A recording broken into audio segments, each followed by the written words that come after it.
Yeah, we are a week out from WrestleMania.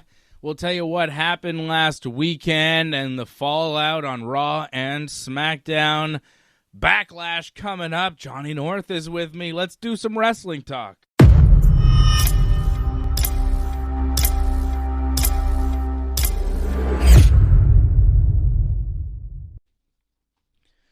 Yeah. Let's do that. Let's do some wrestling talk. Hello, Johnny. Good evening. How's it going, Dave? Fine. How are you? Good. I'm fantastic right now because Montreal Canadiens just won Game 3 in overtime, so I'm pretty happy right now. Whoa. Yeah. Everything's pretty great. Wow. I'm still the Project X World Champion, too. What? Yeah. Did you not just see it? Did you miss the overtime winner? No. Well, yeah, I didn't see miss it. You saw it. No, I didn't see it at all. Super chat. I had no idea. Yeah, we're getting all ready to super chats. Habs win. Yep. Life is good again. There you go. Randallus dropping the super chat. Thank you, Randallus. Yep.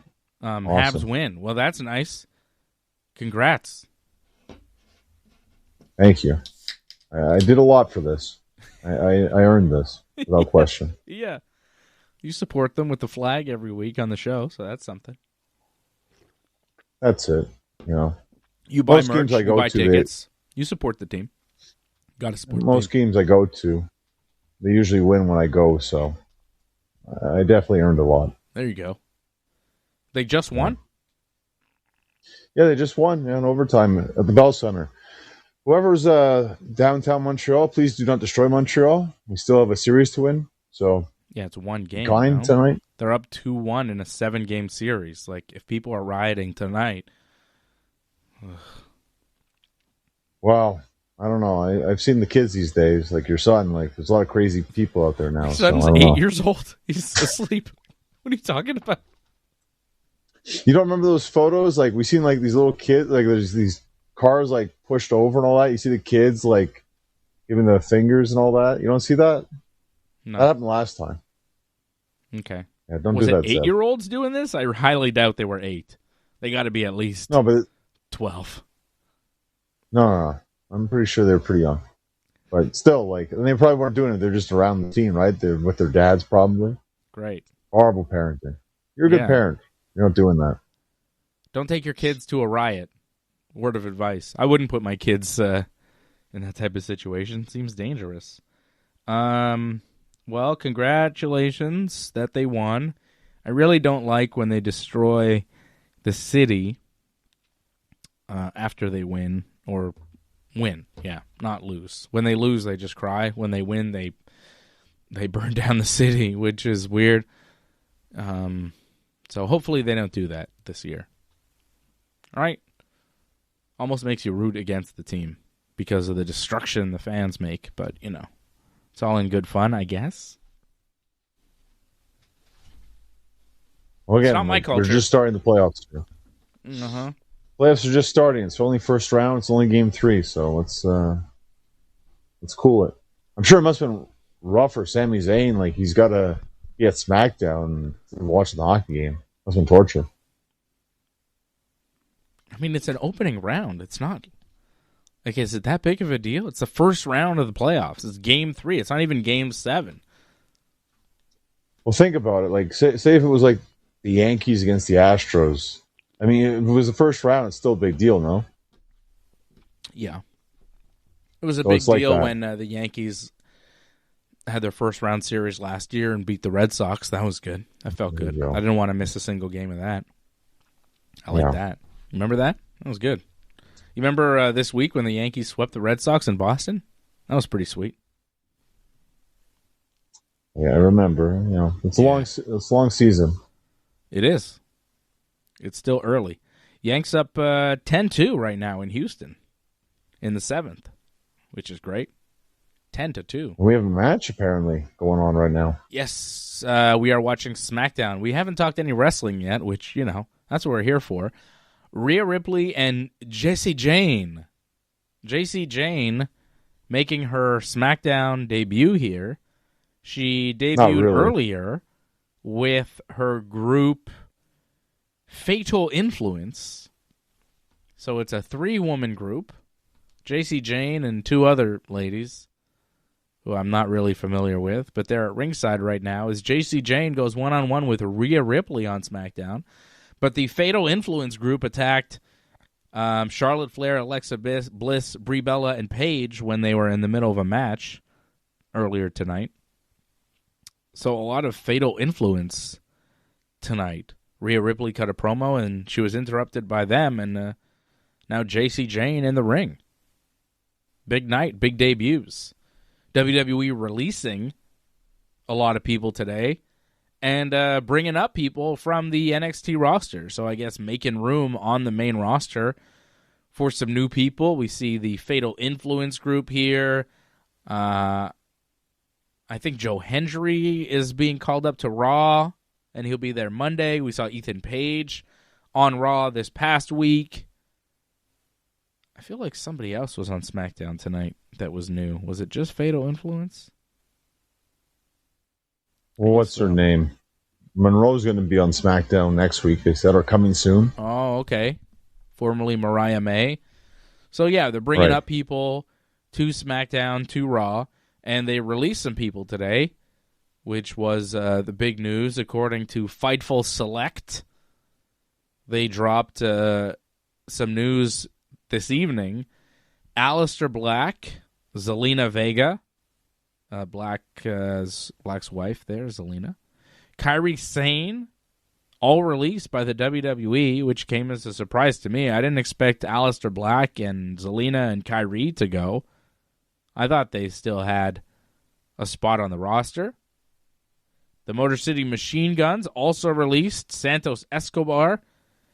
All members of the Wyatt Six gone. Dexter Lumis, Nikki Cross, Eric Rowan, Bo Dallas, and Joe Gacy. Alba Fire also released, according to Fightful. So, tons of releases from the WWE. I was surprised Aleister Black and Zelina got bounced so quickly. It feels like he hasn't been back in the WWE for that long since his run in AEW. And they haven't done much with him, and now that's it. Thanks for coming. Strange.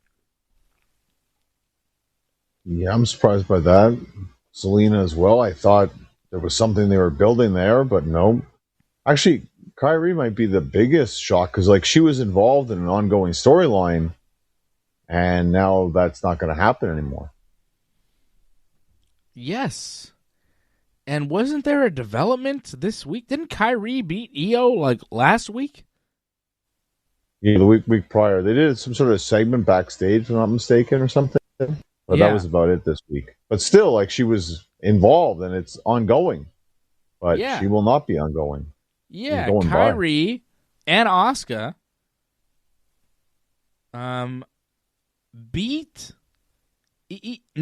lost to Io and Rhea Ripley on Raw this week.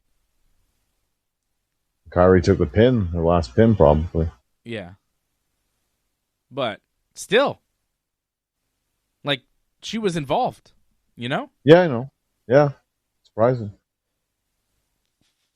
And that was kind of a blow-off for Io and Rhea, too. I feel like they're just going to go with Io and Asuka going forward and act like Kairi never existed. Because Rhea kind of said goodbye to Io. It was like an emotional farewell to her buddy Io Sky because Io is staying on Raw, and now Rhea Ripley, because she won the title from Jade Cargill, is on SmackDown full-time. And it's so hard to be on every show, even though Danhausen does it every week, but whatever. Well, I mean, Raw has Liv Morgan as their champion. It'd be weird if Rhea was also on Raw. I mean, she'll be back on Raw eventually. It always happens. I mean, they don't stay true to this brand split. They never do. They've been sticking to it pretty well lately. You have a few kind of back and forths. But for the most part, Although the Usos and Jacob Fatu seem to go wherever they want. Like, what brand are the Usos on? I think Jimmy's on SmackDown still and Jay's on Raw, but they're on both shows. Cody was on both shows, even though he's the WWE champion for SmackDown. Yeah, but that was kind of a special... Like, he's not always on both shows. He's just been on SmackDown. He was on Raw this week, but it was for that promo with Punk. It was a Raw after Mania. It's a different story. It's a special occasion. You know that. Well, you weren't expecting Cody at all this week. I mean, I understand with the whole eye thing, but you got to put him on because he's the top guy. He's no Randy though, which is weird. Yes. There was talk, before the match that Randy was hurt. Yeah, maybe he is, sadly. Hopefully he's not. It is weird, though, that Randy kicked Cody in the head. And Cody's eye is all busted up. But Cody's the one on Raw and SmackDown, and Randy's not even on SmackDown? Why isn't Randy on SmackDown? I guess whatever they have going forward, they're not ready for. And to introduce a lot of new people, too. I mean, to be fair, this is taking up a lot of time to introduce everyone new. And your buddy Danhausen had a match, so that took up time as well and a bunch of segments. I'm sure you're happy. Yeah, the match was kind of fun with The Miz. He cursed him. There was pyro. Kit Wilson was there. Danhausen won. Fun little match. Danhausen's on a winning streak. He's entertaining. By the way, there's so much on these shows that WWE does that's just not entertaining. And Danhausen is actually fun, so yeah. I don't know what your problem is with Danhausen. I know you don't like the silly in wrestling, but sometimes you need a little silly. I just think it's too silly, and I can't believe you actually like that stuff with The Miz at his house and all that. I thought that was god-awful stuff. Yeah, that wasn't my favorite, but Danhausen makes it all right. I kind of liked it. I did kind of like it. I like glad it was short. I like what he does. Yeah, it was short and sweet. It was fine. Couple of jokes. He's good. He's a good performer. It was okay because it was short. I was happy because it was short. And it looks like Rhea's about to win here. By the way, you said this is like Jane's first match or debut in SmackDown. We saw her on SmackDown in Montreal actually a couple of years ago. We did? We did. Remember, I don't know if it was her or her partner that broke her neck almost or something. And then she was out for you didn't see her, I think, afterwards because it was a rough injury. I have no recollection of that. You were there. JC Jane. The name is familiar, but can't place her. But then what? They sent her back to NXT? She had another partner at the time. What's her name? Julie Dolan or something like that? Oh, yeah. She got released. Yeah. Oh, yes. She was her partner? Yeah. Huh. Yeah. I'm telling you. It's starting to come back to me. Didn't last hazy memory. Yeah, well, it didn't last very long, right? Well, I think they only had that one and done pretty much, and then I guess one of them got hurt, and it was kind of hard to go forward with that, so they just put them back down to NXT. The match still going on. We'll let you know what happens here. What's the main event of SmackDown? Jacob Fatu and somebody? Solo? Yeah. That was a fun little promo that they did. I am happy with the Jacob Fatu Roman Reigns program. I thought the promo that they did on Raw was good. I thought it was a nice way to finish Raw. It started something new. Roman Reigns coming to the ring with the Usos, saying, he missed this. He misses being together with the Usos and the family and, the bloodline, the way things used to be with him as the champion. He hasn't been champion for a while now, and he's back there with his cousins.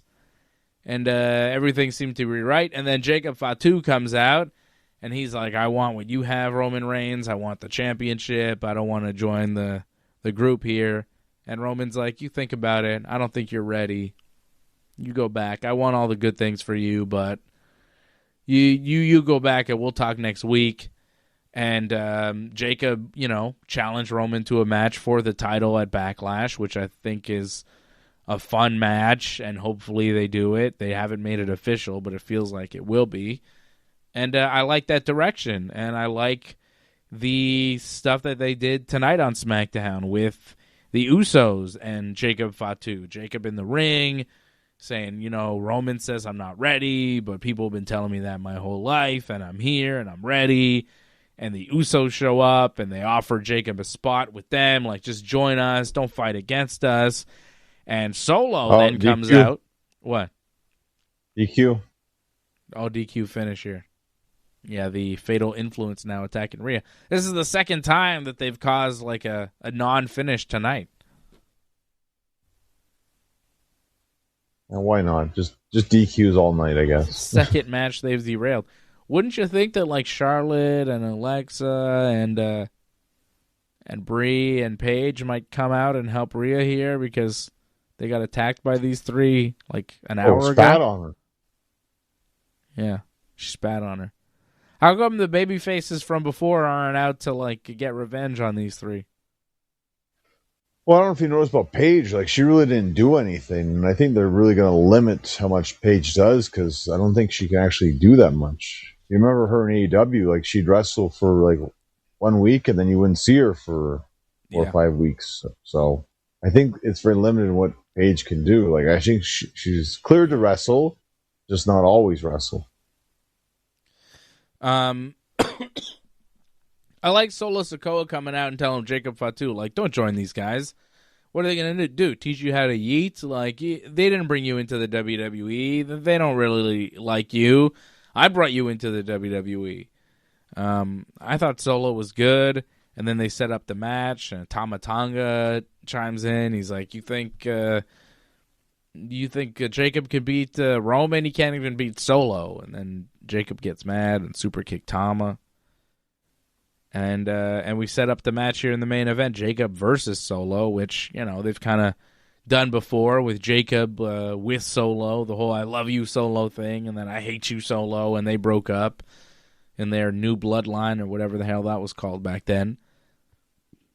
But I like that Jacob is like not feuding with Drew McIntyre or somebody else. Like, he's involved with the family, he's involved with Roman, and he's coming for what Roman has. The money, the fame, everything, and he wants that for his own children. I like the promo. I thought it was a good, passionate promo from Jacob Fatu, maybe the best one that he's cut since he's been in the WWE.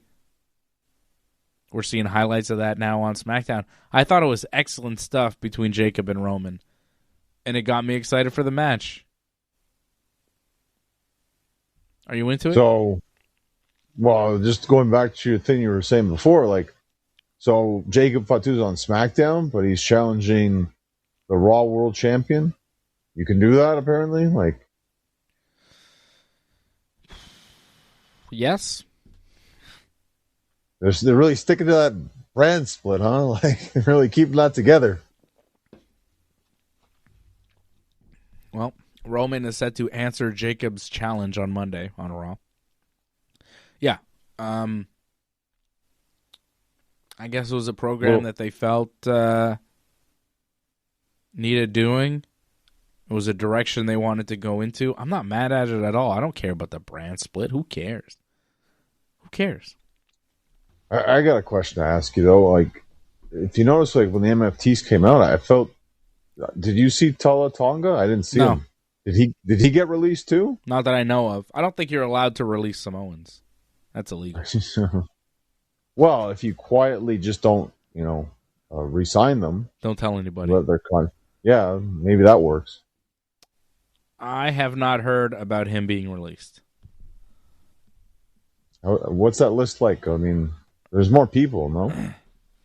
I think I gave you the whole... I mean, I gave you... You gave me the Wyatt Six, you gave me Aleister Black, you gave me Zelina. There's Motor more, City though. Machine Guns. Right. Kairi Sane, Santos Escobar. And some other people for Alba Fire, who was with Chelsea Green. That's big. Yeah, what's that about? Yeah. Wow. Zoe Stark. Well, that's unfortunate. I guess she was just cleared to come back, and then they released her. That's too bad. I mean, especially the way she got hurt. She never got to have a comeback. Too bad. You know,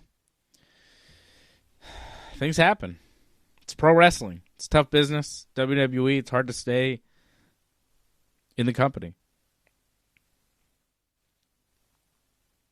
Yeah, there's only so many spots. I mean, I know you talk about it's a long show and they drag and all that, but still, they only have so many people that they want to have on both rosters. So it's going to happen. It happens almost every year, does it not? A little bit after WrestleMania. So just now looking at that list, though, who do you feel has the strongest chance of going to like AEW or another Fed, probably like TNA? Motor City Machine Guns. AEW or TNA? Either. Okay.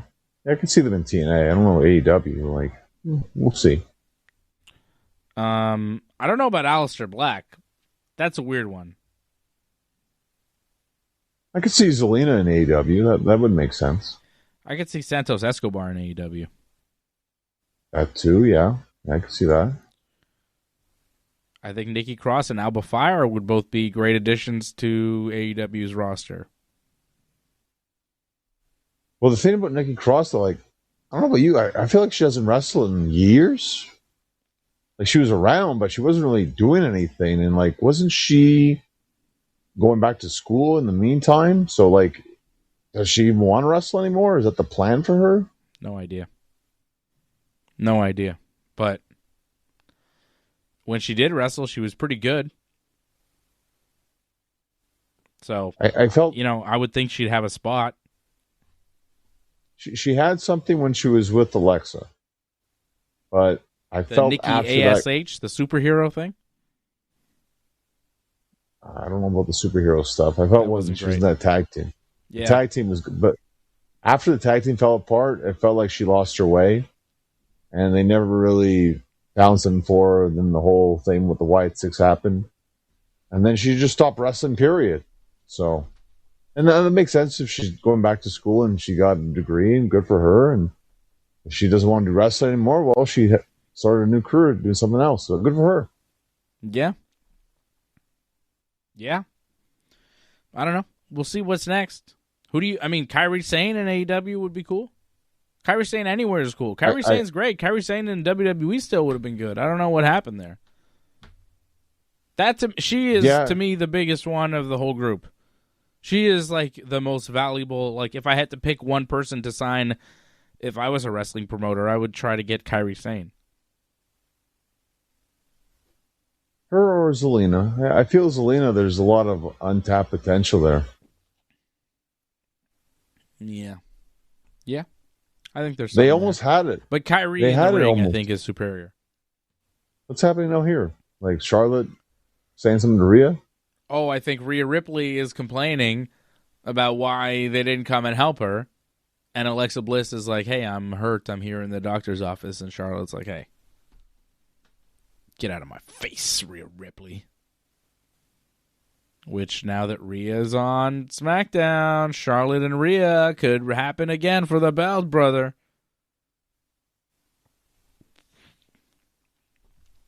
Not bad. There's potential. I don't see it happening right now.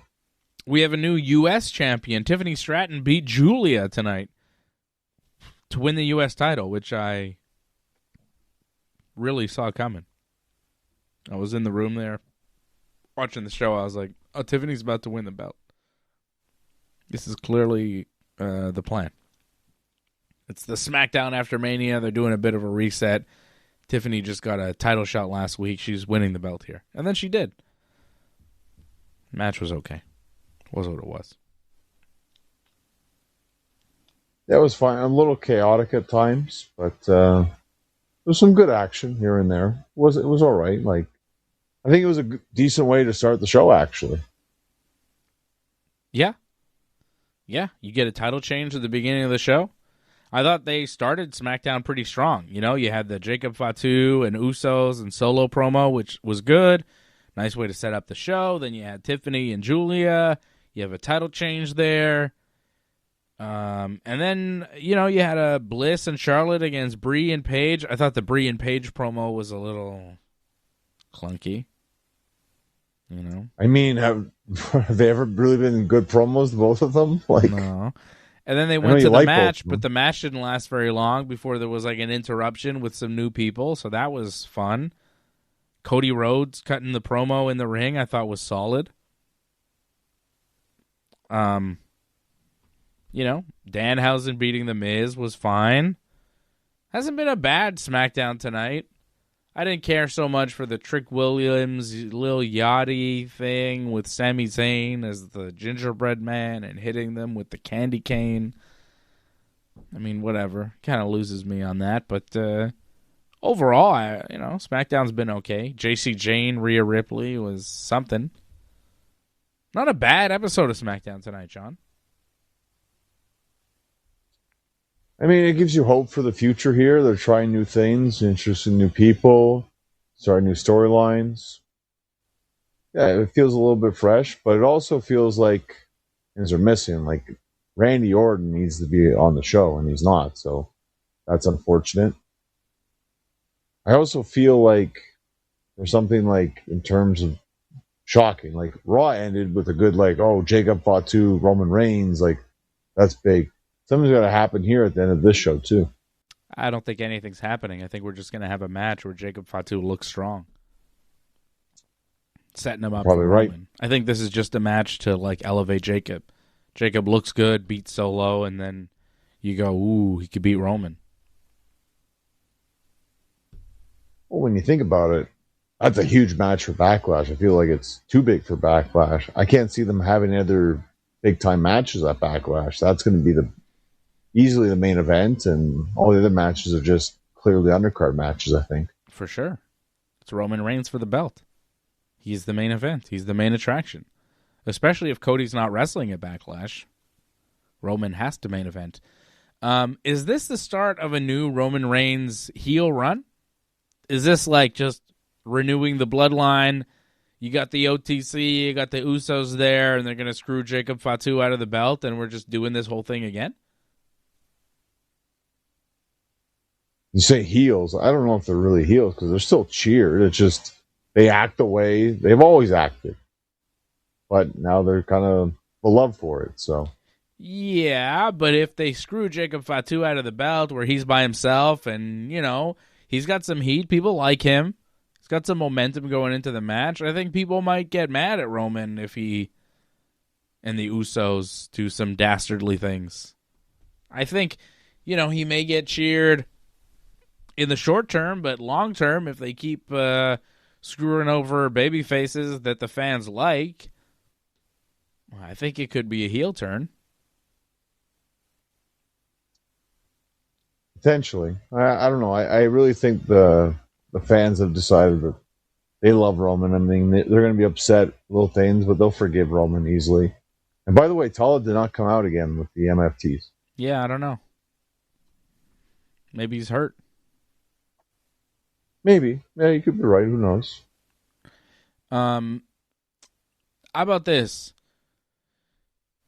Cody Rhodes cut that promo with CM Punk.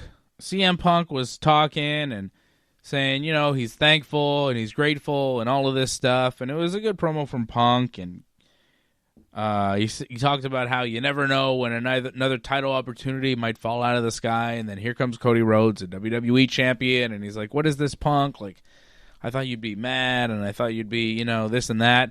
And they kind of ended it where, you know, Punk leaves, and they're friendly. And Punk leaves, and Cody goes, you know, Punk, just say when, anytime, you know, you can get a title shot, basically. Which I don't think it's going to happen now. Cody is on SmackDown, Punk is on Raw, but it did lead me to believe that, okay, maybe they are setting something up for next year's WrestleMania already, where they do Cody versus Punk for the belt, because that would be a big match. That is a WrestleMania main event. And, why not? Cody's gone through Roman Reigns, John Cena, and Randy Orton, 3-4 years in a row at WrestleMania with some top-flight opponents. CM Punk would be another one who you could put on the list as all-time greats, future Hall of Famers, to wrestle Cody Rhodes at WrestleMania. I think there's a lot you could do there. I think promo-wise, match-wise, you could do a lot. Punk Cody next year, I think that they planted some seeds for that this week on Raw. They like to do that. They like to plant some seeds for some potential main events on the Raw after WrestleMania, and I feel like that Punk Cody promo only existed to set us up down the road, months down the road, possibly a year, to a Cody Punk title match, which I'm also interested in. I'm down for that. I think you're right. Just as we saw with last year, where I felt like they were hyping a Seth Roman match for Mania that obviously didn't happen this year. Yeah. Some things, don't go the way you plan. Like, yeah, maybe that's what they would like to do, but things happen throughout the whole year and things get changed around and things happen. Some people end up being too over. It's like, well, we got to go in this direction instead. So that could happen, and injuries, obviously. Yeah. I say wait and see on that one. I just feel Cody is champion again for a whole year. That'd be a lot for people to take. That'd be kind of hard, I think. Oh, he could lose it and find his way back to it. I could see him losing it to Randy when they have a rematch and then finding his way back by Mania next year. Well, that's it. Maybe it's the other way around. Maybe Punk will be the WWE champion going in. They could do that. Yeah. Yeah, that could happen too. Ooh, what is this? A Ricky Saints promo, formerly Ricky Starks. Is he coming to SmackDown? He's getting called up too? Oh, boy. Oh, boy. Could be fun. You didn't mention, but I think Apollo Crews got released, yes. Right? So they didn't release a lot of lower tiers, so they got to fill up SmackDown now, right? So, Ricky Saints will debut next Friday on SmackDown. I can see Apollo Crews in AEW, by the way. I know like you have other picks and all that, but Apollo Crews in AEW, I think I could see that. Yeah. Underrated talent, really underused by the WWE. I think he could do good things in AEW. I agree. I think they could probably get him at a pretty good deal, too. As far as Roman Reigns goes for next year's Mania, I think the match with Seth is still in play. I think Roman and Seth would be big. Also, Roman and Braun Breaker might wind up happening. Maybe Roman and Gunther. I think there's a lot of cool options for Roman Reigns next year. Well, there's always the match with The Rock that you could always potentially do. So yeah, in Roman, Saudi too, the money might talk. Yeah, it was just such a great idea to make Roman champion because it just opens the door for so many possibilities, not just at Mania, but for his whole title reign period. Yeah, it would be big. The Rock would be as big as you could possibly get. Can't get bigger. Yeah, easily. It's the biggest match WWE can do right now is that match. Yeah, so that's always a possibility for next year's WrestleMania. I'm seeing Angelo in the chat mentioning that the Wyatt Six got cut. Yeah, indeed, we have been talking about those cuts. We didn't really mention the Wyatt Six. It was a group that just didn't work, and they released the whole group together today, like everybody, including Bo Dallas, the brother of Bray Wyatt. It was brought back as like a Bray Wyatt tribute group in a way, and it just, it had some momentum before it debuted. Like, people liked the promos that they were doing, but then once it started, and once the match once the bell rang, it just lost everything. They tried to do this thing with the MFTs and this whole feud, and it really went nowhere. And I think they finally got the lantern back like last week or 2 weeks ago, and yeah, then they all got released. Like, I'm not surprised, But it is kind of a bummer for those guys. Like, obviously, it sucks to lose your job in that way. And it just, the group never got off the ground. It never worked. And it felt like it was a matter of time before they ended it. I didn't expect them to release all of them at the same time, but again, that's kind of how wrestling works sometimes. If they don't have anything for you, they let you go. You go figure it out on your own, or you don't. Well, I felt on Raw it actually was working a little bit. Remember when the lights would go out and they would like attack Chad Gable? Yeah. And they left the lane. Like, I thought that was actually something. They barely wrestled, but at least they were doing something and they were getting attention. I felt when they went to SmackDown that was like the slow death for them pretty much because nothing was happening for so long. And then when they finally started doing something, it wasn't really that important.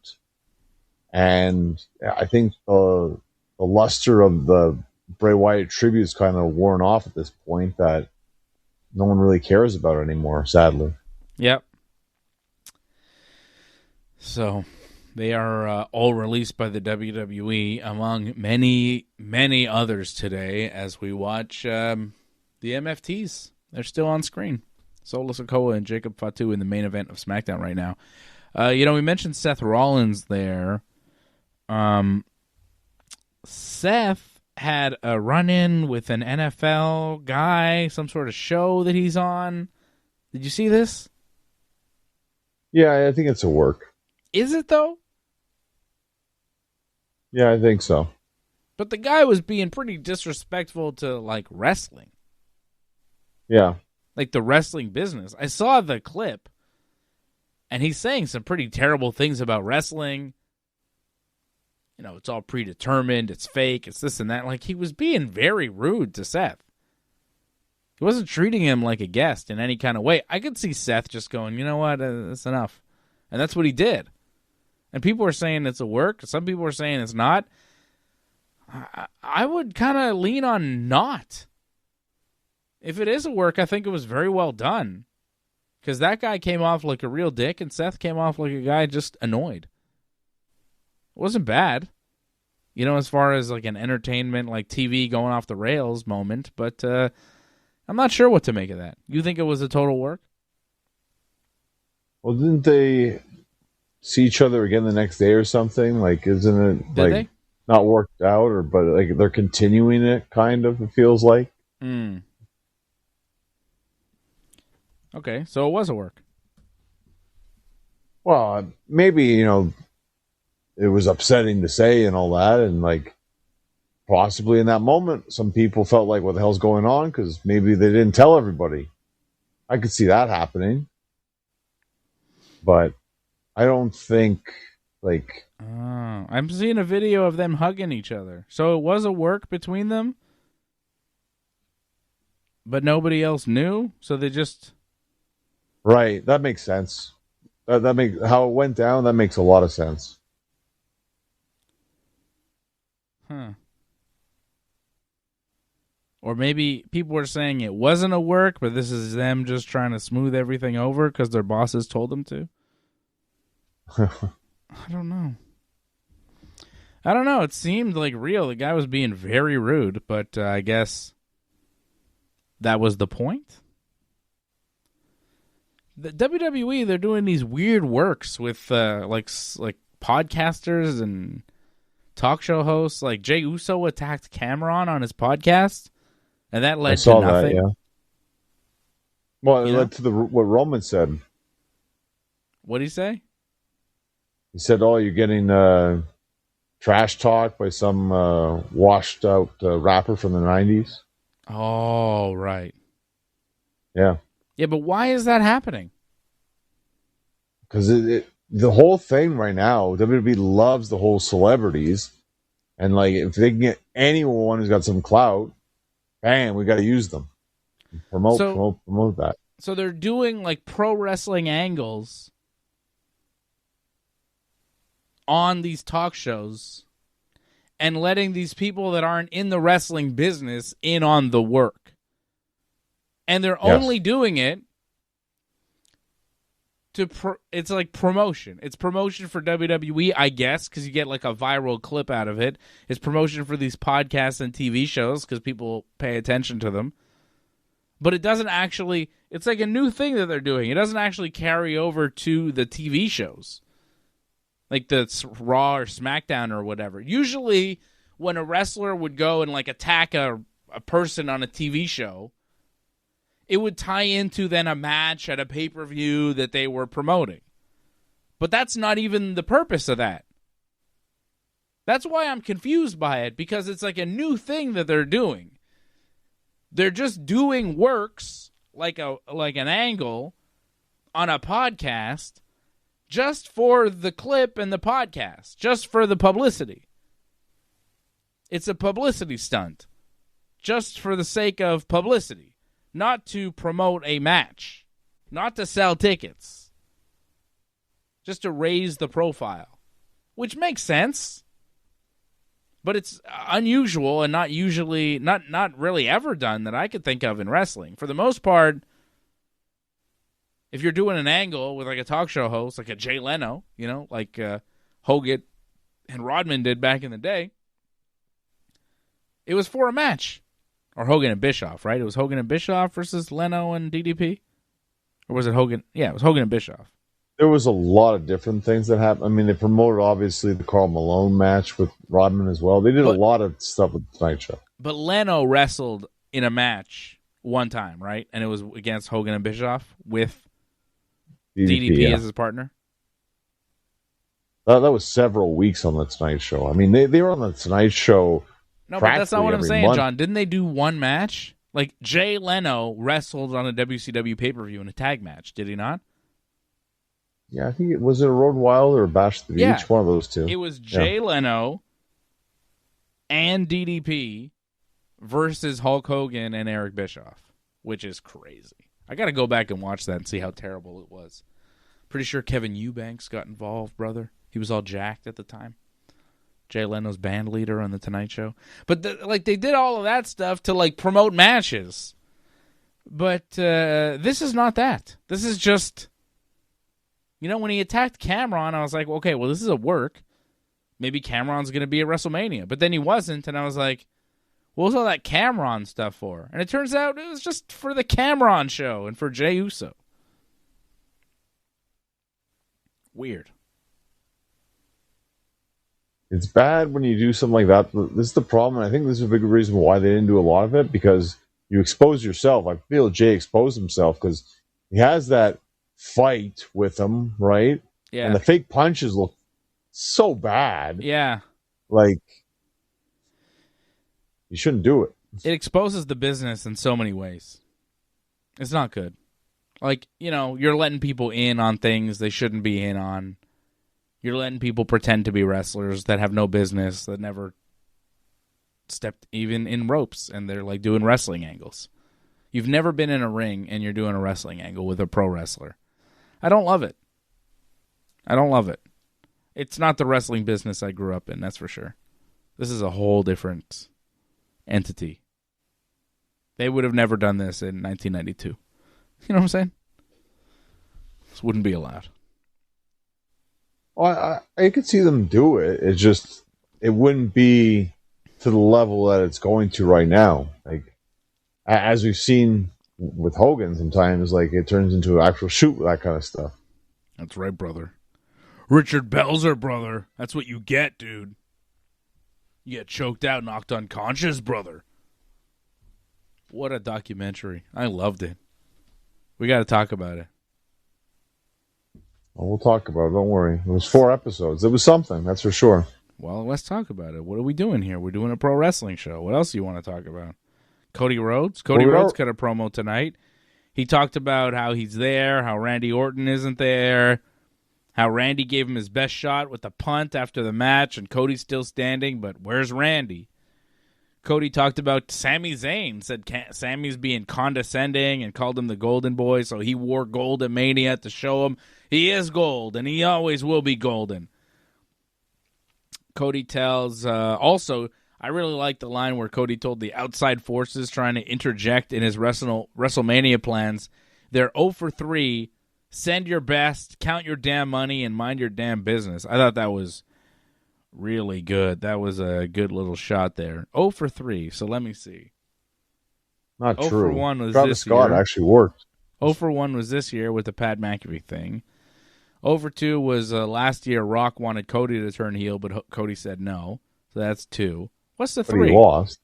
Oh, 3 was when they tried to do Roman versus Rock, but people wanted Cody instead, and they did Cody instead. Yeah, Cody lost, but he kept who he was. He didn't turn heel like they wanted him to. The outside forces, the TKO people. This year they tried to take it away with Pat McAfee. Last year they tried to make him turn heel, and instead John Cena did it, and Travis Scott disappeared, and The Rock disappeared, and everything went to shit. 0 for 2, Cody still won. Cody's still on top. He lost the match, but he won in the end. He's still the man. He's still Cody Rhodes, the American Nightmare. And then 0 for 3 was the year before when they tried to make Rock versus Roman, and the fans were like, nah, it's Cody. And then Cody finished the story. So 0 for 3. 3 years in a row. Cody Rhodes. The best. Again, we'll see how this goes. Like, I think it's going to be really hard to keep it interesting with Cody.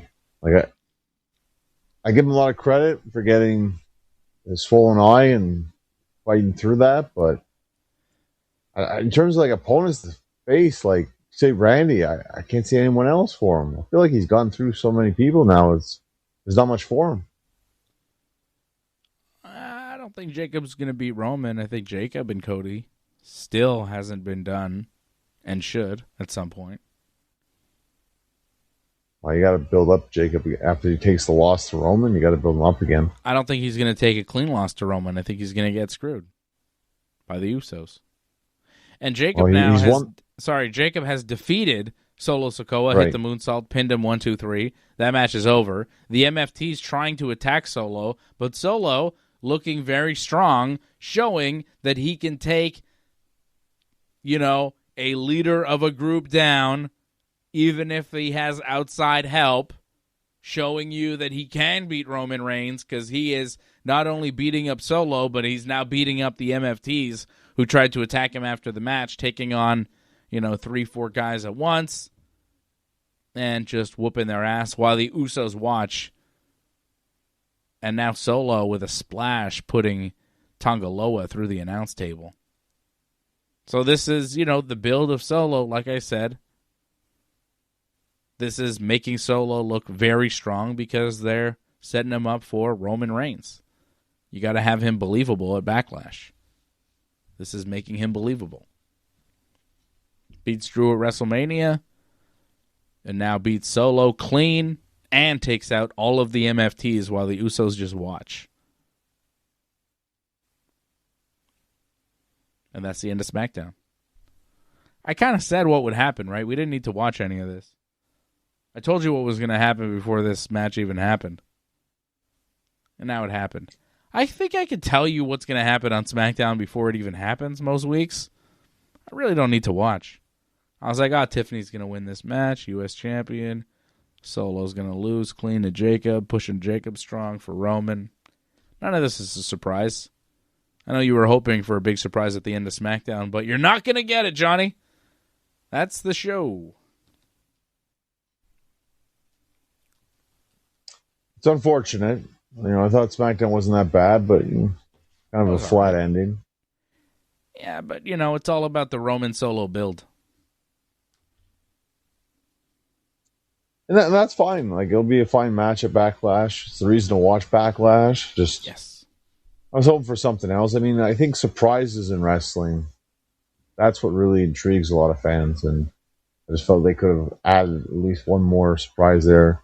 It's a SmackDown after Mania. I think maybe they would do something, but they had new people. That's about it. Yeah, they had new people, and they fired a bunch of people. So, surprise. Circle of life. The Lion King. Matata. There you go. I see Antoinette checking in. She says, was that Antoinette? She didn't see it. She didn't watch SmackDown because she was at the Blue Jays game. Yes. I thought I saw that in the chat. I saw that pop up on the screen. Yeah, she didn't watch. Shout out to Antoinette and Angelo supporting over at joined.ringsidereport.net. Antoinette did not watch SmackDown tonight. She went to the Blue Jays game. She's out in Toronto. Blue Jays lost 8-6 to the Guardians. Sorry about that, Antoinette. Too bad you didn't get to see them win. Scherzer on the mound. Well, you got to see Max Scherzer. He's pretty cool. But I guess he gave up some runs. 8-6. When did those runs score? How did Scherzer do? Did he give them up early? Ooh, yeah. 5 in the first. Yikes. Well, Scherzer is like pretty old, right? How long is he going to go for? Scherzer is 41 years old, still pitching in the major leagues. Good for him. Although, wheels might be falling off. Giving up 5 in the first inning. 2 1/3. Yikes. Gave up 2 more in the third inning, and then they pulled him. Yikes. Not a good night for Max Scherzer and the Blue Jays. Ball game over. Yankees win. Right on cue. Yankees win. Sorry, Antoinette. It just happened. The Yankees just won. That's why. That just happens when the Yankees win. My Yankees just won, which is nice. 12-4 in Houston. Which is crazy because, like, they had a game last night in Boston, and less than 24 hours later from the end of the game, they had another game in Houston. I thought, oof, it's going to be tough. Traveling to Houston, another game, like, back-to-back, you know? And they pulled it off. Not only did they pull it off, they destroyed the Astros tonight 12-4. Yankees winning their 7th in a row. Getting my hopes up here, but it's still April, so I'm tranquilo. I'm keeping cool, but yeah, nice. Sweeping the Royals, sweeping the Red Sox. Maybe we sweep the Astros. Maybe everything is going to be okay. Maybe this is our year. That would be pretty nice. I would be thrilled. The Rays win again, though. God damn, these Rays keep winning. The Rays are for real. The Rays are for real. Surprised. Second place, Rays. 14-11 record. Yankees 16-9. Good enough for first in the East. Good enough for best record in the American League. Hey now, how about that? It's pretty good. I'll take it. Best record in baseball, John, belongs to the Atlanta Braves. 19-8 right now. Not the Dodgers. Wow. No, the Dodgers are actually tied for first with the Padres. A 17-8 record currently. Padres are surging. Well, at least Antoinette gave me congratulations for the Habs win. Didn't congratulate you, but that's okay. That's great. Are the Maple Leafs in the playoffs? They are not. It's only Montreal, Edmonton, and Ottawa. As Canadian teams? Montreal, Edmonton, Ottawa. Okay. That's right. Edmonton's currently playing right now. Oh, yeah? Who are they playing? They're playing the Anaheim Ducks right now. Okay. They're losing 2-1 to the Ducks after the first period. I got the scores in front of me. Series tied to 1-1. And the Mammoth are beating the Golden Knights. What the hell is a Mammoth? Is that Utah? Utah. Yeah. Right. They have a team now. The Mammoth. The Mammoth are in the playoffs, John. Be careful. Watch out. Have you seen their Zamboni? You haven't seen the Mammoth Zamboni? No. You should check it out. Antoinette says Ottawa sucks. As a city or a hockey team? What are we talking about? I don't hate Ottawa. Ottawa's all right. I've thought about moving to Ottawa many times. Something about Ottawa makes me go, yeah, I could see that. Seems all right.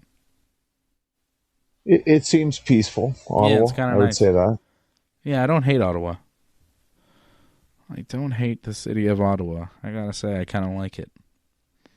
Every time I go, I'm like, yeah, it's nice. Nice little... It's not bad.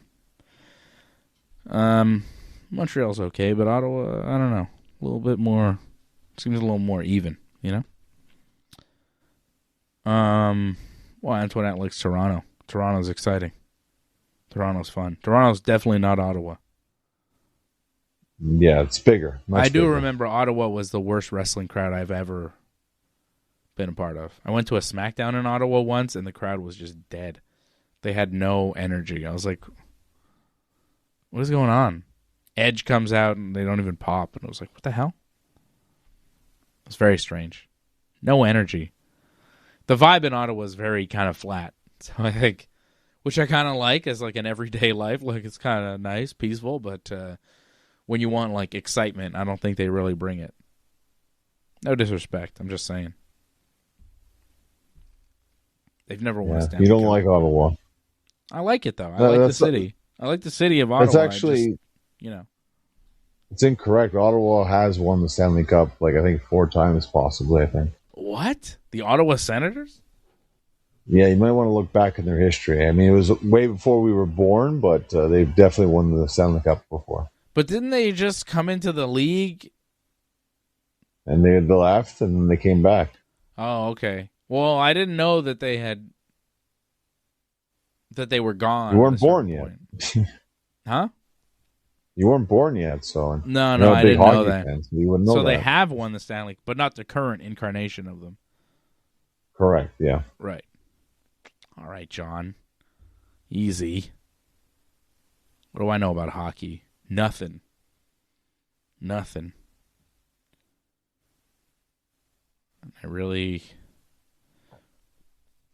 good with that. I am good. I'm a wrestling guy. So WWE is happening. Backlash is coming up in 3 weeks. 2 weeks. 2 more weeks of TV before Backlash. It's coming up. I won't be here for that. I'll be in Sudbury, defending my heavyweight championship. So there you go. Good. Well, I'm sure my brother will be here for that. Stepping in. Good. So you want to talk about the Hogan documentary? I mean, I thought it was good. I liked seeing Hogan tell the stories and Linda and all the interviews. I thought it was a fun watch to see the history of Hogan. Obviously, they skipped over some stuff. You're not going to do everything, every little detail of a man's life in 4 hours. But I thought what they got was interesting, entertaining. I learned a couple new things. I liked seeing Vince at Hogan's funeral speaking. I thought that was interesting to see. Some new footage that I had never seen before that they were keeping for this documentary. Triple H talking to Creative when Hogan died, telling him how they're gonna operate with Hogan going forward. So I thought it was pretty good. I liked the little inside stuff. I liked hearing from Hogan. I liked seeing the rise of Hogan. I enjoyed it. The highs and lows of Hulkamania. As a Hulkamaniac, I was entertained. It's crazy that Hogan's not here anymore. It's crazy. Real sad to see Jimmy Hart, So sad about Hogan. It was nice. I know you had some problems with it, John, so tell me. And I'll shoot them all down.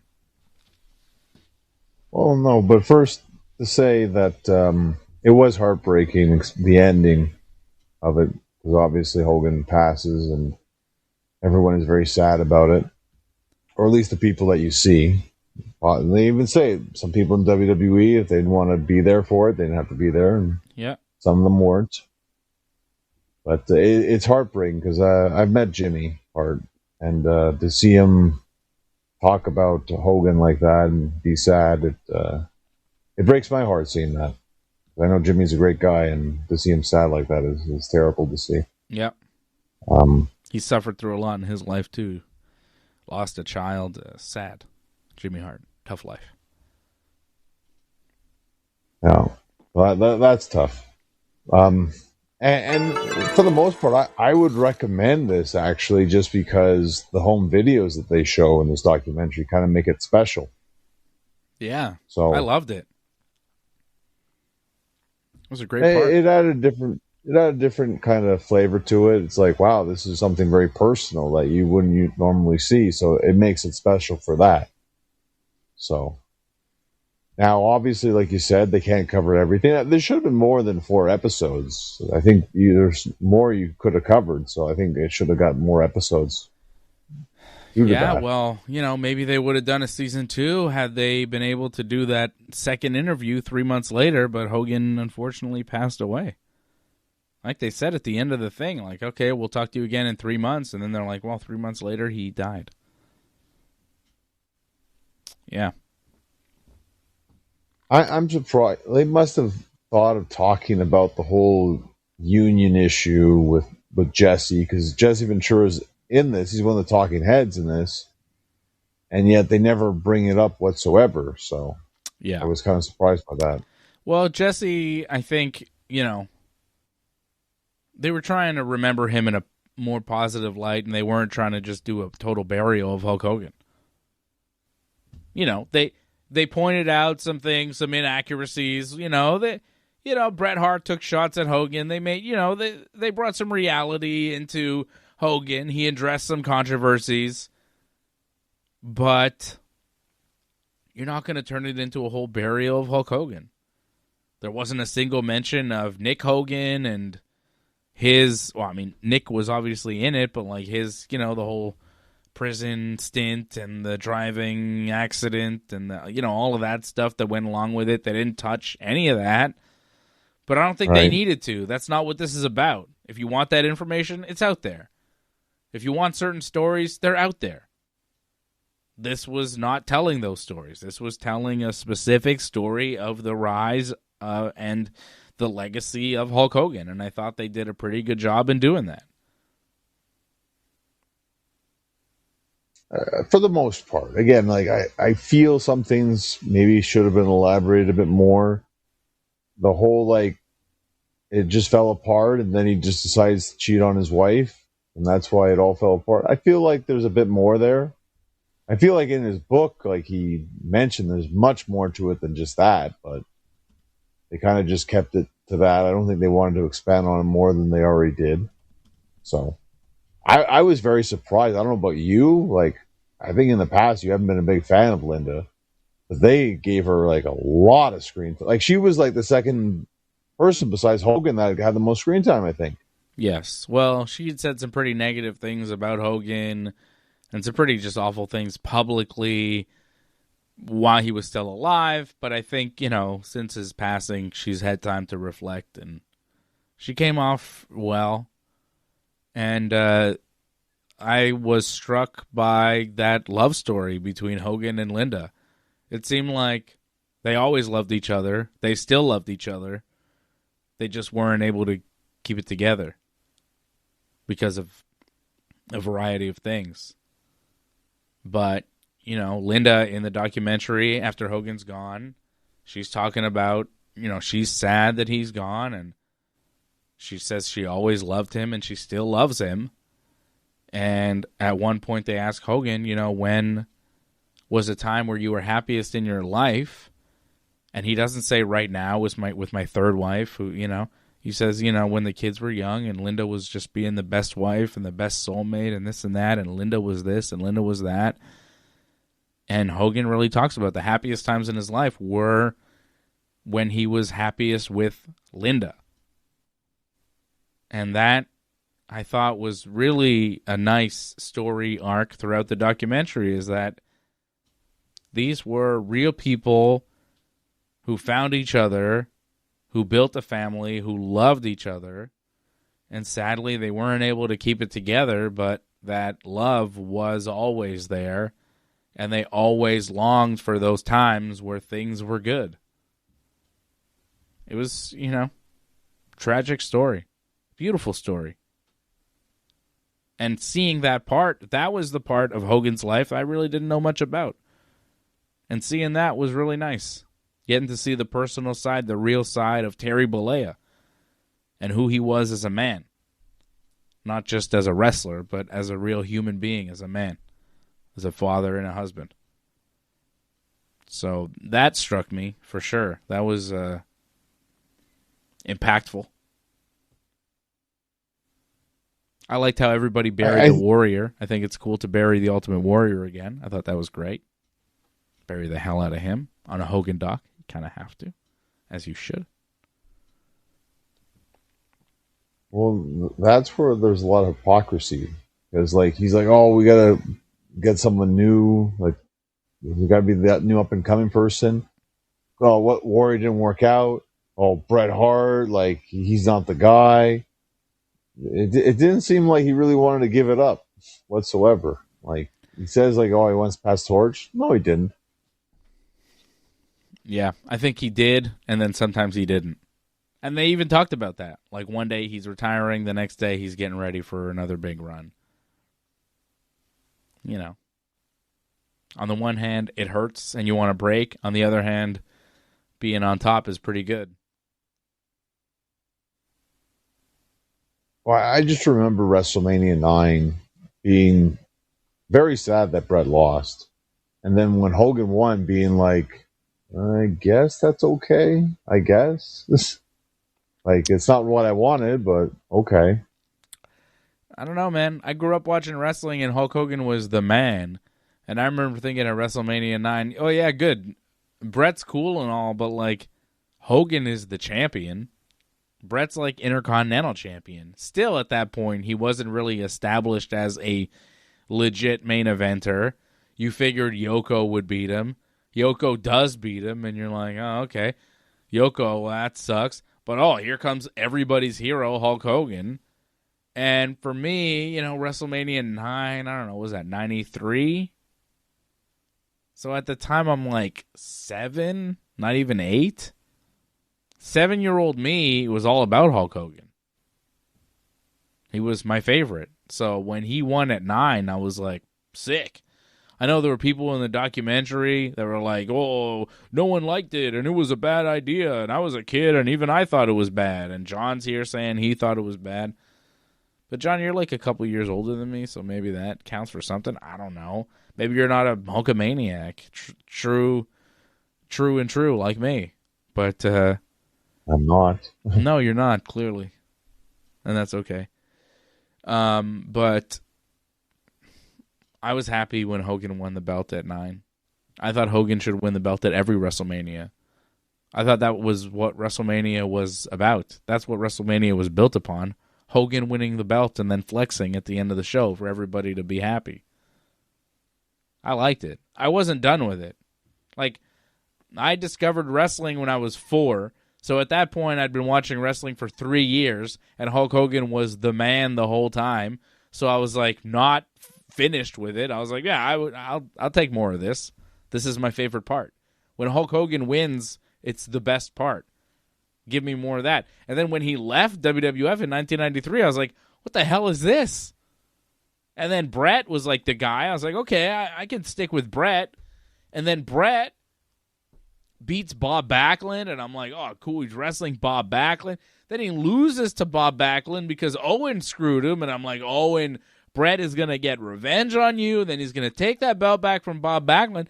And then Bob Backlund loses the belt the next night to Diesel, who sucked, who was a terrible wrestler, who wasn't anywhere close to being as charismatic as Hulk Hogan.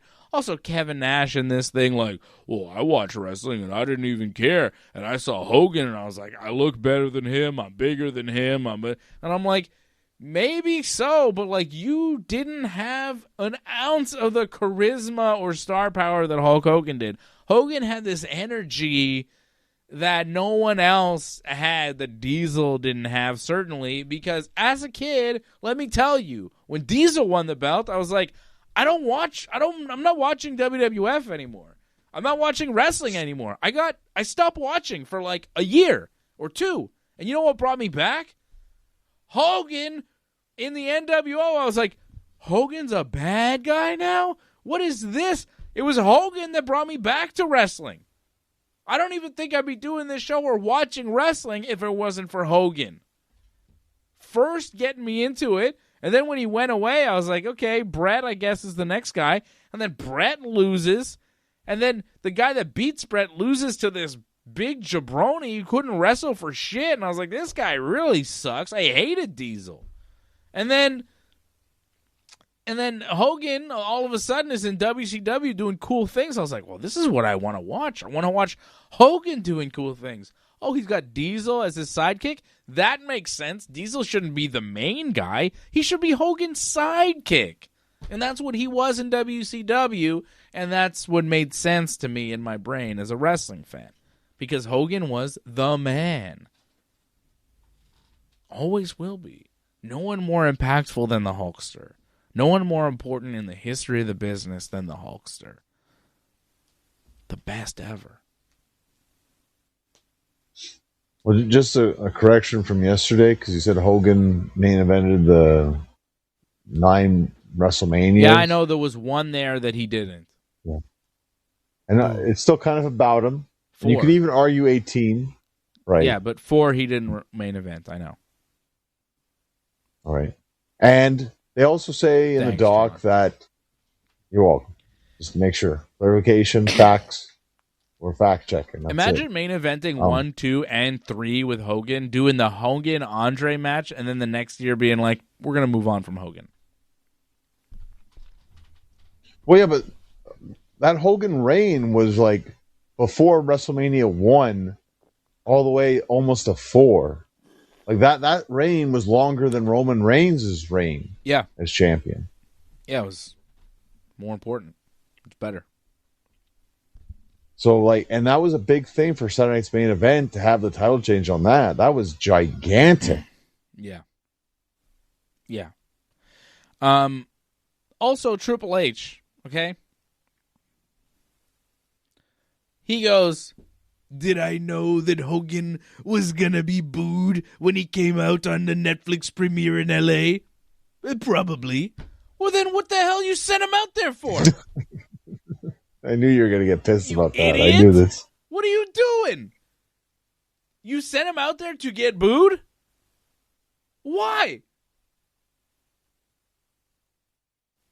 Why? I don't think he cares. Because he hates Hogan, because him and Shawn hate Hogan's guts. You hear Triple H talking, I didn't fire Hulk Hogan. I fired Terry Bollea. He almost says it with a smile on his face, like he loved it. And okay, also, Triple H, holy shit, dude. Triple H goes, when Hogan came back and he had another run, all of a sudden Vince loved Hogan again, and we all thought it was a bad idea. No, dude, you thought it was a bad idea because your father-in-law told you that you were going to drop the belt to Hogan, and you didn't want to, and you thought it was a bad idea.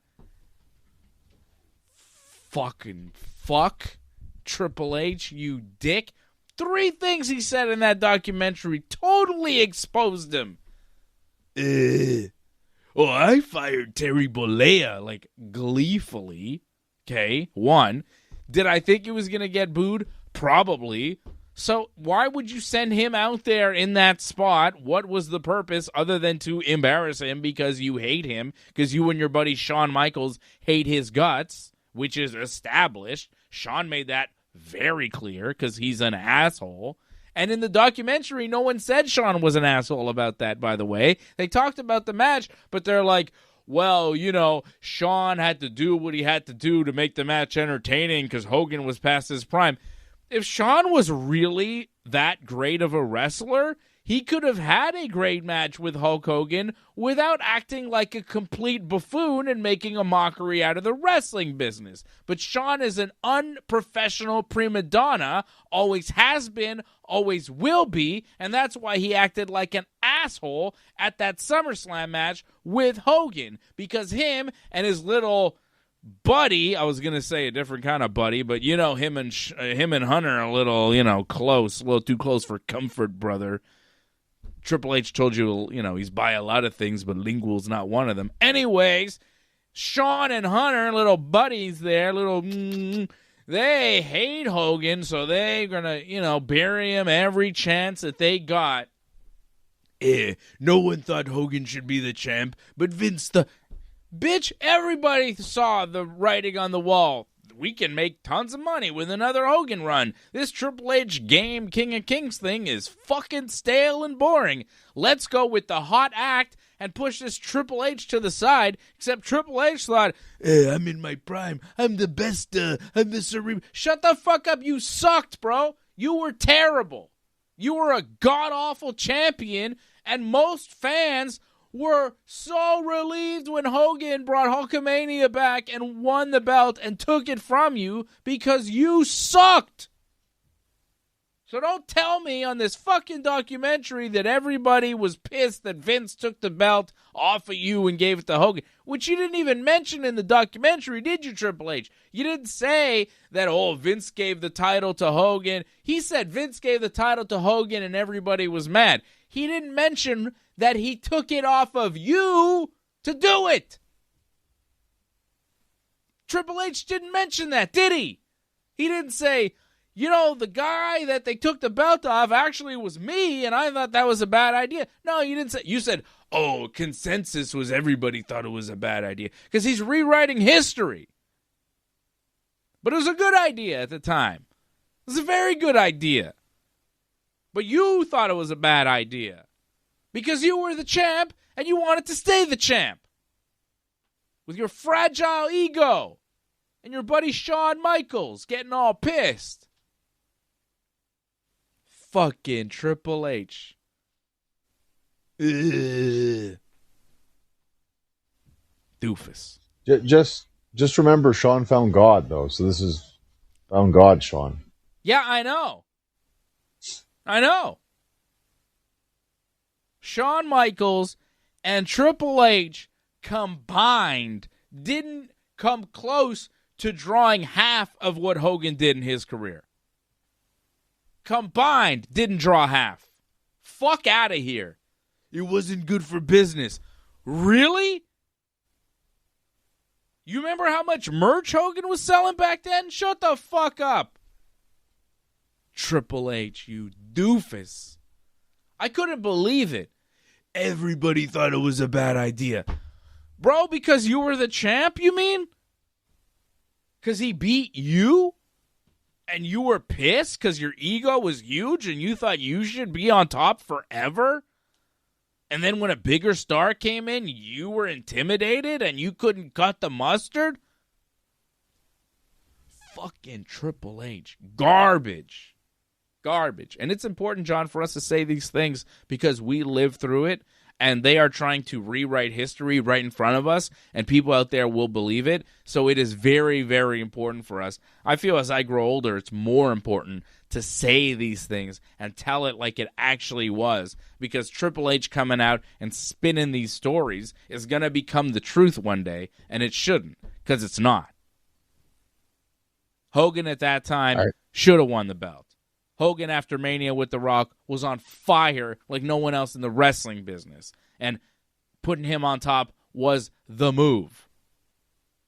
And when he came out to attack your buddy Shawn here in Montreal, the roof blew off the place. So, sorry. They love Hogan in Montreal, which was cool too because Hogan talked about the night after Mania with The Rock where he got like a 25, 30-minute standing ovation from the fans at Raw in Montreal, and he talked about it. This is his final interview. He's remembering that night fondly, and that brings me joy and makes my heart warm because I was there, and I remember, and it's a moment I will never forget because I've never heard a louder crowd in my life for anything. And I've seen George St. Pierre win the title at the Bell Center. I've seen some crazy shit. I have never heard a crowd louder for longer than for Hogan. It was like 30 minutes of people going nuts. 20,000 on their feet, screaming, going nuts, chanting Hogan's name because Hulkamania had just returned. The red and yellow was back. It blew our minds. It was a moment I will never forget. Were you there? You weren't there, right? No, I wasn't there for that, but I watched it on TV. I'm telling you, dude, I've been to... I couldn't count how many Raws and SmackDowns right pay-per-views throughout the years, right? There's things that I saw that people tell me, my brother would be like, remember we saw this? And I'm like, I don't remember that. That Hogan promo, I will never forget. Never. These are moments that last a lifetime. Like, it was magic. It was like otherworldly. It was more than wrestling. It was maybe the greatest thing I've ever seen in the WWE. And I've seen some cool stuff. But that was one of those things I'll never, ever forget. I'll never forget seeing Brett get screwed. I'll never forget the ovation Hogan got after Mania. And the look on Jerry Lawler's face as they wheeled him by after the heart attack. Things you never forget seeing on Monday Night Raw. Crazy life it's been so far. Yeah. But I agree with you completely about how when I look at this, a lot of people are going to like, oh, this is how it was. And it's like, no, it's just the narrative they're spinning. It's not exactly how it is. And I feel bad for like newer generations. They'll look up to this and see like, they'll believe this is the truth and it's not the truth. And one of the big ones that I found quite disturbing was the fact how they're trying to rewrite the whole WCW debut, how that was like a bomb before the NWO thing happened. And actually, like when he came in with Flair, they gave the match that people wanted to see that actually got a buzz and helped push them to get Nitro. Mm-hmm. But no, let's not paint that light. We'll just say that it was crap. It was really only crap once that whole Dungeon of Doom stuff happened. Once that, then it became very cartoony and very bad. But that actually took a bit of time before that happened. You had to get through the whole Flair thing through Vader. Then you got to the Dungeon of Doom, and then it went kind of to crap. And it did put WCW on the map. It legitimized WCW when they got Hulk Hogan. He was still the biggest star in wrestling. I mean, it helped push them to go head-to-head with Monday Night Raw that no one else has ever done. So, like, again, the rewriting of history is kind of disturbing about this. And yes, Hogan will still do the whole exaggeration about Andre, and they admit that too, that he exaggerates the whole WrestleMania 3, the attendance, how much Andre weighed. I'm glad they, at least said that yes, there are some exaggerations with Hogan, but it adds to the story. So I mean that's fine. It's just when they completely changed the way it was, that's the problem. Yeah. But that's kind of part of the Hogan myth, There's a bunch of different stories. It's the legend of Hulkamania. Well, that's why even Hogan said it. It's like, well, I'd fact check that first. Yeah, but I think for the most part, like, I didn't hear Hogan say anything crazy in this documentary where you go, whoa, whoa, whoa, He didn't talk about Metallica or anything. No, I felt, again, like, I feel it's kind of twisting things, how he put over, like, oh, he looked at the Dusty Rhodes. Like, I feel it was more superstar Billy Graham, especially if you look at their characters. Like, he clearly was trying to be more like Billy Graham than Dusty Rhodes. Like, I'm sure, like, looking at Billy Graham, how Billy Graham was, like, physique-wise, yeah, he was trying to be more like Billy Graham. Like, Dusty had good promos, but he didn't definitely try to emulate him in terms of the way he wrestled or how he looked whatsoever.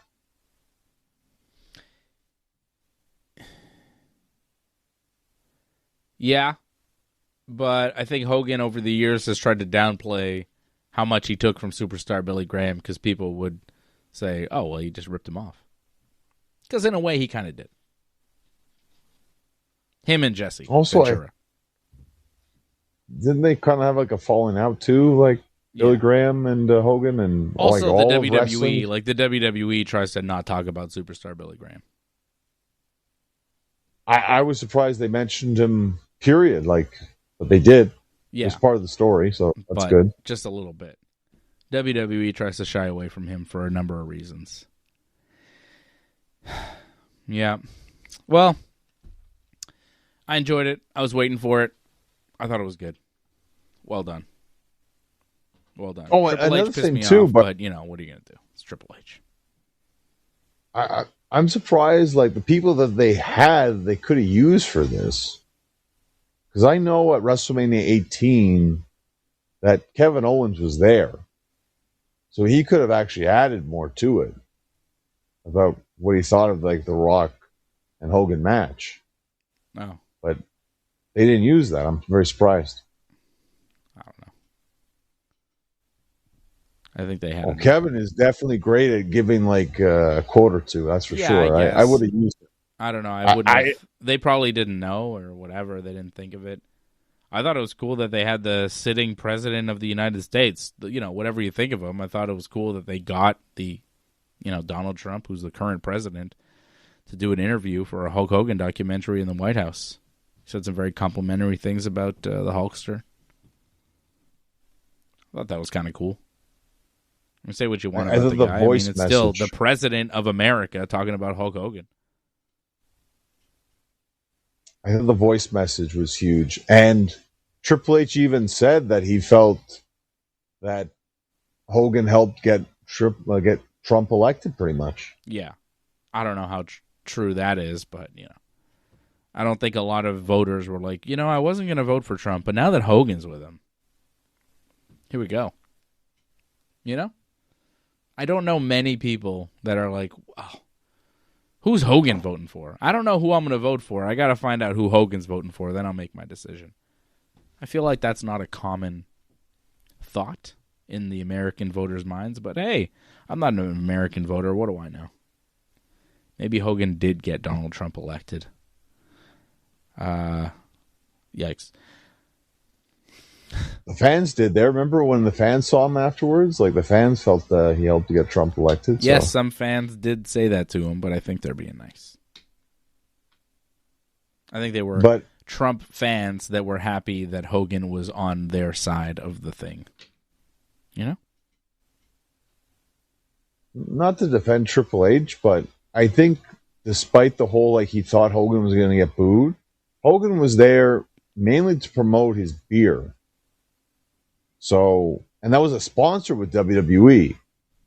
So I think despite what Triple H thought, they had to have that happen no matter what because they needed to get it out with Hogan's beer because they were working with it. There are other ways to present him. There was if he knew that was the possible reaction, come up with something different creatively where he helps a beloved babyface or he attacks a hated heel or he does something funny or backstage, not in front of the live crowd, but just doing that where you knew he's going to get a bad reaction. It's like, come on. And admitting that you knew he was going to get a bad reaction and still trotting him out there. It's like, so what was the point of that? Why did you do that? Do something else, But it felt in the moment, and even Vince criticized the way that Hogan was used in that final appearance, and it felt on the documentary that Triple H did it vindictively because he and his good friend Shawn Michaels sincerely dislike Hogan, and that to me is disgusting. He's putting his personal feelings ahead of the business, which he says he doesn't do. But clearly he does.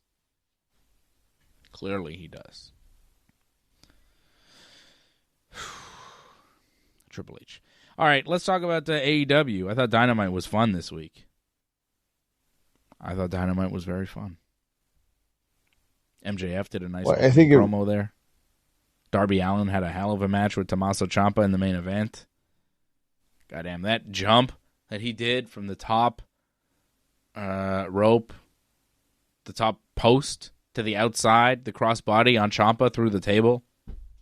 Nuts. Yeah. Nuts. Darby is incredible.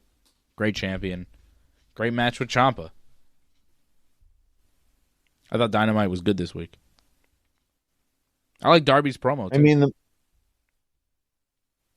it's really the main event that really made Dynamite. I mean, the other matches were okay, but that main event match, like, that was pretty incredible. You don't usually see a match like that on TV too often. Like, Ciampa was a Crimson Mask for most of that match. And that white noise he hit from the second to the outside, that's crazy stuff. Yeah. That match was great. You could tell it meant a lot to both guys. They were going all out. Well, Ciampa was really going for it. Darby always goes for it. And this was his first match as champion. I thought it was good. I like Darby's promo. I like that MJF came out and was like, give me back my belt. Give me a rematch. Darby's like, no, you got to earn it. I'm going to give a title shot to guys back there that deserve it more than you do. Every week on Dynamite, I'm going to defend this title until my body falls out. And then Ciampa came out, and MJF was like yelling at him, and then Ciampa gave him a kiss on the cheek, and then went to work and had a kick-ass match with Darby. I liked all of that stuff. I liked MJF. I liked his little promo with Kevin Knight. I didn't love Kevin Knight's promo, but I thought MJF was good in it. They'll have a match next week, I think. For the TNT Championship. For the TNT title. Does MJF win the TNT title? See, I could see MJF win it, and I could see them do title for title at Double or Nothing. Yeah. Yeah.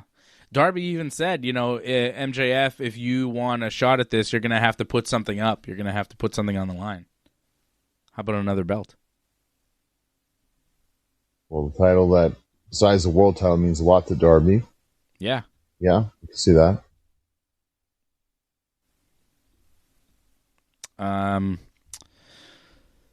Maybe Double or Nothing? That does kind of make sense for Double or Nothing, right? Like, it's like, okay, let's put two titles on the line. Double or Nothing. It's literally Double or Nothing. It goes with it. It sounds good. It'll be fantastic because it's in New York, right? Yeah. At the tennis stadium in Queens. All right. Yeah, right. Yeah. Louis Armstrong Stadium. It's usually where they do Grand Slam, right? In the past? Yes. I think it used to have another name, didn't it? Maybe not. No, Louis Armstrong Either way, I think Stadium. It's where they have the U.S. Open of tennis. And it is where AEW's Double or Nothing. One of the venues for the U.S. Open, Louis Armstrong Stadium. Double or Nothing, outdoor tennis stadium, May 24th in Queens. I think Darby MJF makes sense. And yeah, MJF being a New York guy, wrestling Darby for the belt, Double or Nothing, TNT versus AEW title on the line. Yep. We only have one match official for that pay-per-view. It is Okada versus Takeshita for the international title. And I did see Edge cut a promo for a New York street fight. Edge and Christian versus the FTR for the AEW tag titles. Edge saying that if he and Christian lose, they will retire from being a tag team. They're not going to retire from wrestling, but they will never team again. So waiting for FTR's response, but I would assume it would be a yes. Otherwise, what's he cutting that promo for? With a stipulation and, everything ready. It seemed like one of those promos where it's like, yeah, okay, they're going to say yes and the match is going to happen. So I would say Edge and Christian versus the FTR in a street fight. Maybe this is where Edge and Christian win, or maybe, this is it for Edge and Christian as a team. I'm not really sure. Either way, I think we're setting up for 3 big matches for Double or Nothing. Okada, Takeshita, FTR, Edge and Christian, street fight, which is going to be good, with a lot on the line, the titles and the tag team. And then MJF versus Darby with 2 belts on the line. I think that's a pretty good pay-per-view for Double or Nothing. Good starting point, at least, right? I think there's a bunch of matches you could add on there, too. I don't know if you noticed, like, it feels like Sheeta is slowly turning heel, it seems. Yeah. So I think something might happen with that. I think they might do Sheeta versus Statlander, from what it looks like, so that's something. Yeah. I know you're not dying for that, but that's probably going to happen. I feel like they got nothing for Tekla either as their champion. She just exists. She wasn't even on the show this week. Well, it's the problem with not having Tony Storm around, because I think they wanted to do that, and now they can't do that. So, yeah, you kind of need to bring in people for. This would be a good time to bring back, like, Britt Baker, I think. I think that'd be a very intriguing matchup for Tekla. That would be nice. Or maybe, I guess there's like a 90-day no-compete for like a Zelina Vega or Alba Fire, but... Right. That would be good right about now. Just a little boost for their division. What'd you think of Samoa Joe's return? He beat Cody Chun in a match that took way too long. Well, Joe wanted it to go longer than it needed to, because Joe wanted to play with him a little bit for whatever reason, but it's nice to see Joe back. Hopefully he does something. I don't know what's going to happen with what's left of the Ops, but yeah, wait and see. But it's always good to have him around. Yeah, I just thought the return match was weird. Who the hell's Cody Chun? He was like a jobber, but he was there for too long. It happens a lot in AEW, like I know. Matches like this were supposed to be like enhancement. Yeah, but sometimes it's like a semi-name, like somebody you've seen before against like an established star, and you're like, okay, this established star should walk through him, and the match is actually competitive. But this wasn't even that. This is a guy who's like a jabroni, like a nobody you've never seen before, and then he got like some offense in on Joe, and you're like, what is this? This was bad. Not a good move. And Will Ospreay and Mark Davis had a decent match that ended when Ospreay got hurt. I mean, not really hurt, but that's the angle. Well, he took a pile driver on the ring apron. Yeah, he took a pile driver on the ring apron, and his neck is like... I don't understand the deal with Will Ospreay. He was gone for like a year. His neck was all hurt, and now he's back. But his neck is still hurt? Well, his neck keeps getting attacked, especially throughout that match. He kept dropping him on his neck all the time, and his neck's all taped up. So, right. He's selling well, how the are we neck. supposed to believe in this guy if he's got a stack of dimes for a neck? Well, it's just he loses feeling in his arm. It comes back, but he loses it every now and then. Yeah. And then Mark Davis was going to, like, beat up Ospreay after the match, maybe end him with another pile driver, but then Jon Moxley and the whatever they're called, the Death Riders, came out and they stopped him and they carried Will Ospreay away. I guess they're trying to help him, enlist them into their group. Moxley beat Will Ospreay at the pay-per-view, and now he's like taking pity upon him. I don't understand. What the hell was that?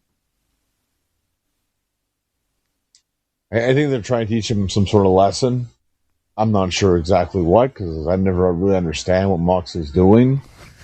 It's been years of not trying to understand what the heck he's doing, but it's something that they have an idea that they're doing here. And again, it's something to do with lessons and teaching. So we'll find out next week on Dynamite, more than likely. Yeah, it was weird. It was a weird part. Not my favorite part. My favorite part of Dynamite was the MJF stuff and the Darby match. Darby Ciampa. Ciampa's having some good matches in AEW. Ciampa's so much more interesting in AEW than he was in his whole WWE run. What did you think of the new Leo Rush? He's kind of freaky. He's a little spooky. I kind of like it.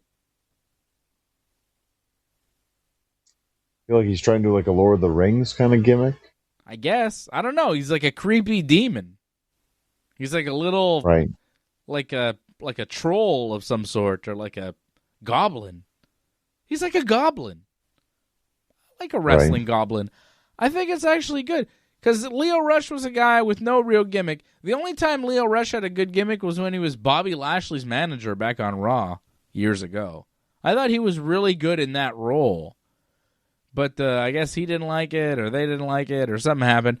And then he's just kind of been bouncing around and weird stuff. And it's like he quits this company and he retires from wrestling. And it's like, I don't understand what's going on with him.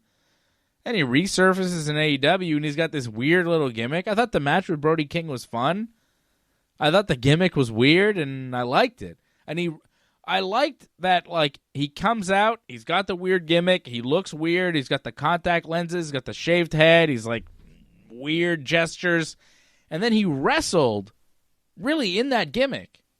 A lot of times you see a guy in gimmick and then they get in the ring and it's just like regular match, Wyatt 6. But then Lio Rush, like, he's doing this freaky goblin thing, and then in the match he's like acting like a freaky goblin. I thought it was good. I like it. I think it could be something for him. I hope they give him more time on TV to let it breathe. Because I think there's something there. Did you like it?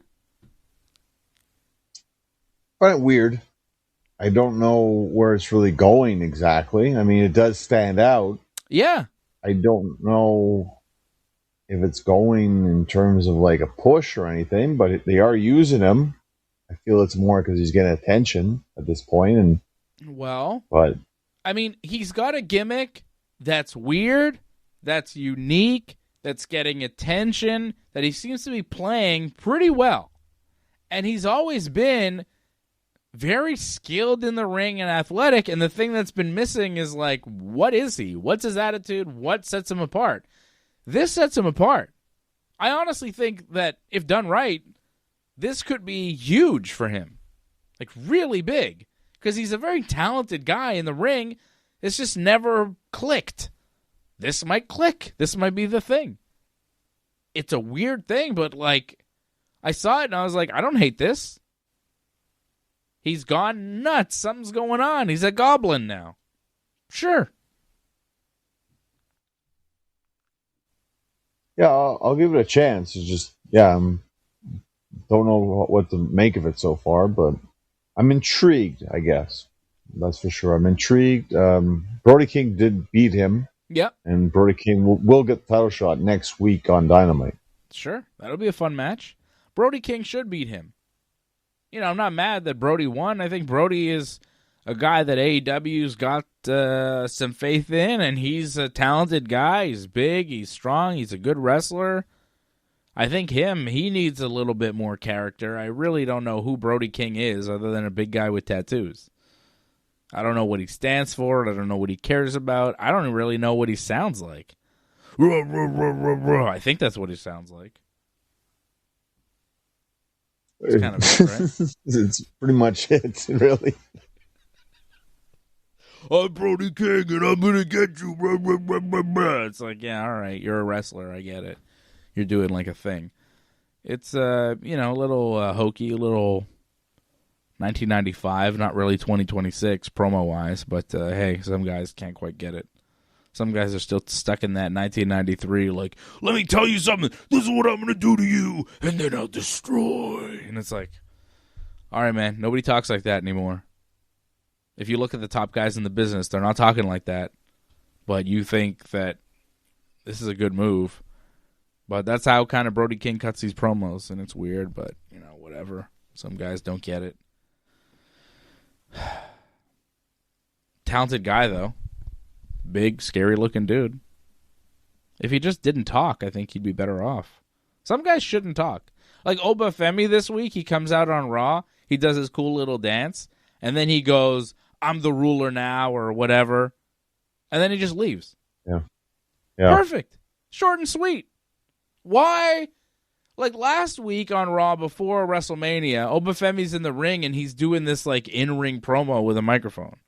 And I'm like, what the hell is this? You know? Right. This is bad. This is making him look bad. Paul Heyman did something in ECW that was very, very smart. He hid the flaws and accentuated the good parts. Obafemi, live mic in the ring, not really the best if you want to have him talk for 5-10 minutes. So don't have him do that. He doesn't have to do that. He could go to the ring, look scary, beat people up, do his little dance, and go home. People will like that. Not everybody needs to go to the ring for 15 minutes and talk. Because of The Rock and Stone Cold, they set that mold, and now everybody in wrestling, and in WWE wrestling especially, thinks this is what you have to do if you're a main event star. Disagree. I don't recall Vader ever going into the ring to cut a 15-minute promo. And as far as I know, he was a legit monster that made money, that went to the Hall of Fame, that worked main events. Never cut a 15-minute promo in the ring. Never once. I don't remember Undertaker talking for the first, 15 years of his career. And he was over as hell. He didn't say a word. He said, rest in peace. Paul Bearer did some talking for him. But, you don't need to talk. Some guys don't need to talk. I'm sick of this thought in wrestling where if you're going to be a star, we have to test you in all facets of the game, and you got to be able to wrestle, and you got to look good, and you got to be able to talk. It's like, why do you have to be able to talk? I don't think everybody needs to talk. Brock Lesnar never really talked that much. He could cut promos, and he talked and whatever, but they had Heyman do it for him. And you know what? It worked. He was big, he was scary, he was intimidating, he didn't talk very much, and it kind of helped with the aura of Brock Lesnar. Now, once in a while, he did talk, and that was fun, but, Obafemi does not need to talk a lot, especially with that fake accent. Have him not talk for a while, and then when he does talk, just drop the accent and hope people forget he ever did it. That's what I would do. I would go, okay, Oba, you're going to, not talk very much or at all for a few months, and then we'll have you cut a promo, and you'll talk in your regular voice, and then we just act like you never spoke in an accent. Cool.